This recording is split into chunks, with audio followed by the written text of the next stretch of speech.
नमस्कार साथियों, मैं Bharat Bhushan Joy youth classes में आपका फिर से स्वागत करता हूं। साथियों, आज हम नए टॉपिक के साथ आपके साथ हैं। आज का टॉपिक है ज्वालामुखी। आज के टॉपिक का नाम है ज्वालामुखी कि ज्वालामुखी किसे कहते हैं।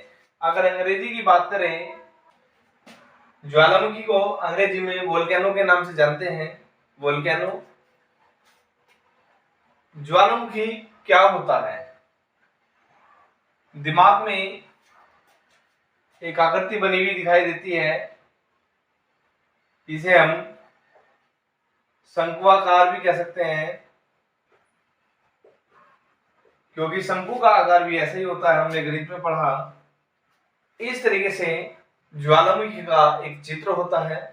इसे हम ज्वालामुखी क्यों कहते हैं? जहां ज्वाला या अग्नि का मुख हो, इसे ज्वालामुखी कहते हैं, क्योंकि यहाँ ये इसका मुख होता है।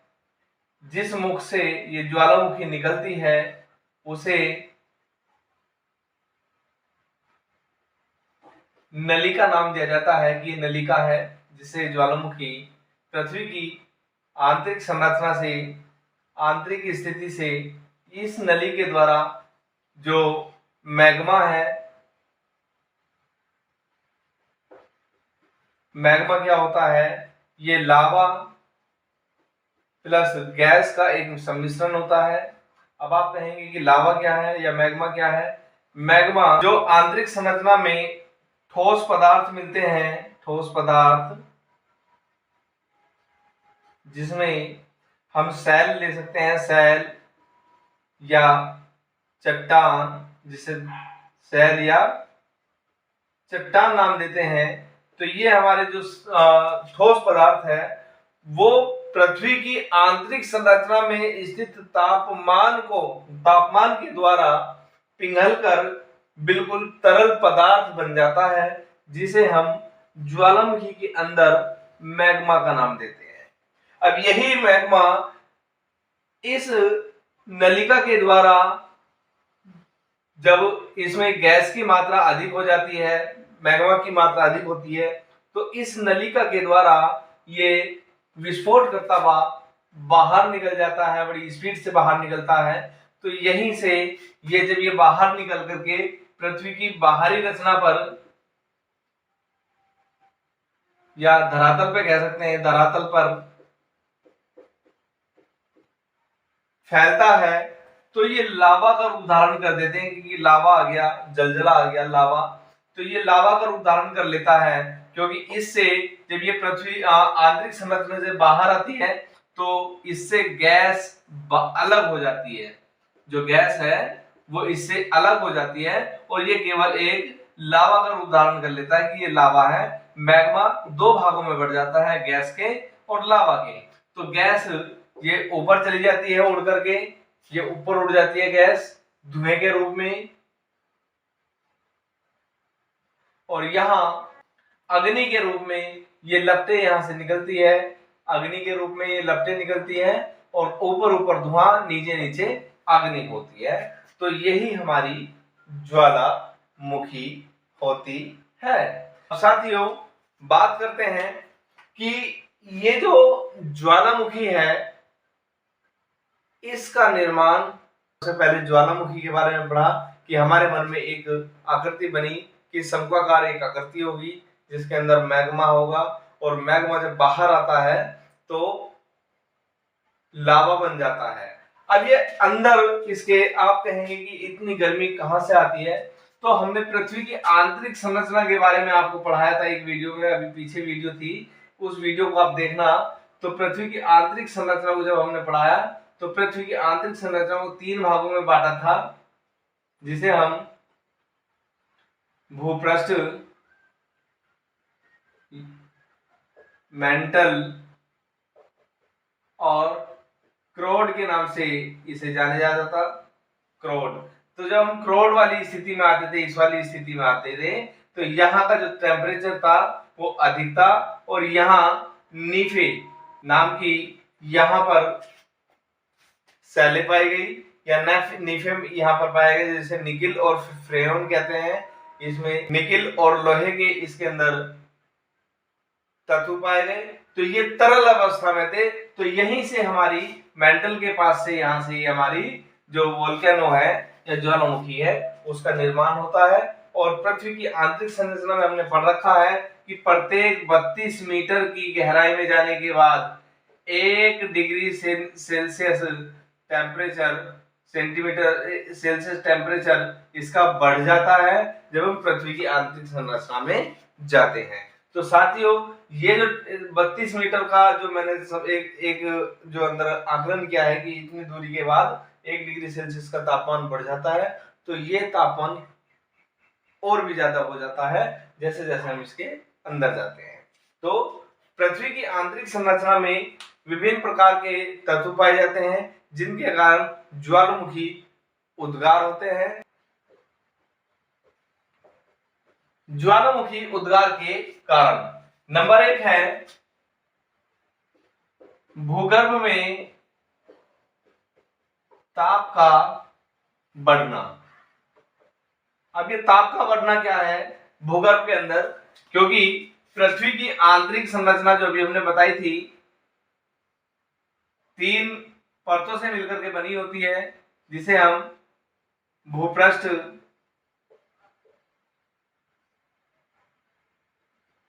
या परपटी कहते थे,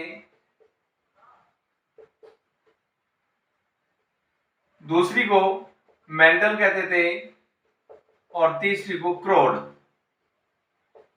तो साथियों, हमने पढ़ रखा है 32 मीटर की गहराई में जाने के बाद 1 डिग्री सेंटीग्रेड की तापमान की या सेल्सियस तापमान की वृद्धि होती है। ये जब अंदर तक आंतरिक संरचना तक और आगे तक जाते हैं, लगभग 50 किलोमीटर के क्षेत्र पर जब हम जाते हैं, तो जो ठोस तत्व होते हैं वो पिघलने वाले लगते हैं। ये ठोस तत्व पिघलने लगते हैं और ये द्रव में बदल जाते हैं। द्रव जब ये द्रव में बदल जाते हैं तो यही भूगर्भ में ताप जब बढ़ता है तो ये द्रव में बदल जाते हैं और यहीं पर ये मैग्मा का निर्माण होना शुरू हो जाता है या मैग्मा इकट्ठा होना शुरू हो जाता है। यहीं पर जल वाष्प के भी तत्व पाए जाते हैं और वो भी हमारे यहीं पर इकट्ठे होने शुरू हो जाते हैं। ये क्षेत्र हमारा मेंटल के आसपास पड़ता है, क्योंकि भूपृष्ठ आपका तल से लेकर के लगभग 34 किलोमीटर के क्षेत्र तक पाया जाता है और 34 से 2900 किलोमीटर तक का जो क्षेत्र पाया जाता है वो मेंटल कहलाता है और 2900 से 6300 किलोमीटर का जो क्षेत्र पाया जाता है ये आपका क्रोड पाया जाता है। तो जो 50 किलोमीटर से आगे यहाँ मेंटल पड़ता है, तो यहाँ पर आकर के ये तत्व पिघल जाते हैं, द्रवीभूत हो जाते हैं और मैग्मा का निर्माण करते हैं। यही जो जब द्रव में बनते हैं तो यहाँ से ये गैस भी निकलनी शुरू हो जाती है। तो ये गैस, जलवाष्प और मैग्मा इन तीनों का सम्मिश्रण हो जाता है, जिससे यहाँ ऊपर से दबाव पड़ता है। तो यहाँ की जो सैले हैं या चट्टाने हैं वो कमजोर हो जाती है और जब ये कमजोर होती है तो यहीं से हमारी ये सैले टूटनी शुरू हो जाती है और ये सैले बाहर निकलने के लिए ये सैले जब कमजोर हो जाती है तो बाहर की ओर ये द्रवित होकर के बाहर निकलना प्रारंभ कर देती है और इसी से हमारा ज्वालामुखी आता है। दूसरा होता है इसमें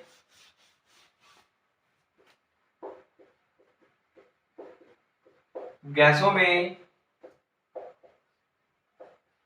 जलवाष्प का निर्माण।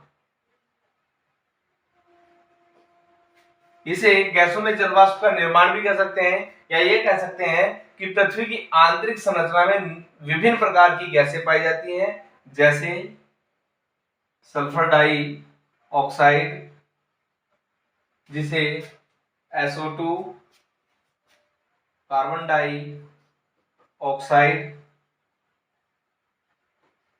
CO2 carbon monoxide,